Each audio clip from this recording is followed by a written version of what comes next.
Program Satuan Pelayanan Pemenuhan Gizi atau SPPG terus diperluas di Kabupaten Bone sebagai bagian dari upaya percepatan pemenuhan gizi dan penguatan ekonomi daerah. Salah satunya melalui Yasika Group yang resmi meluncurkan 10 dapur SPPG di Kabupaten Bone.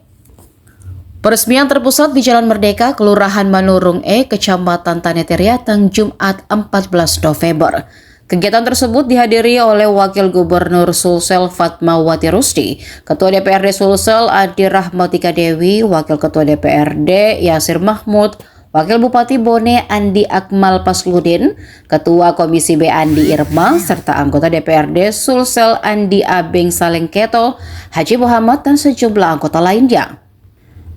Pembina Yayasan Yasika Group, Yasika Aulia Ramadhani, mengungkapkan bahwa kelompoknya kini telah menghadirkan 41 unit dapur SPPG yang tersebar di seluruh Sulawesi Selatan. Yasika merupakan anak pertama dari pasangan Wakil Ketua DPRD Sulsel Yasir Mahmud dan Andi Tenri Engka.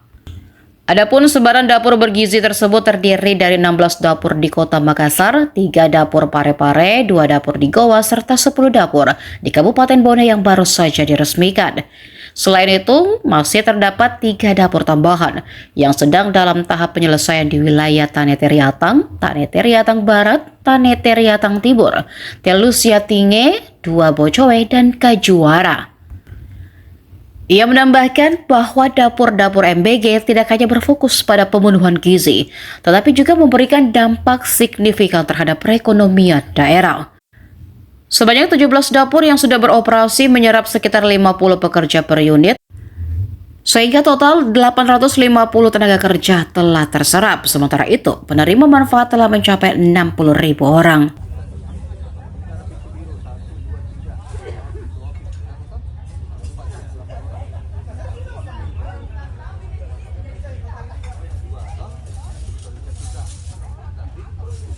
Download Tribun X sekarang, menghadirkan lokal menjadi Indonesia.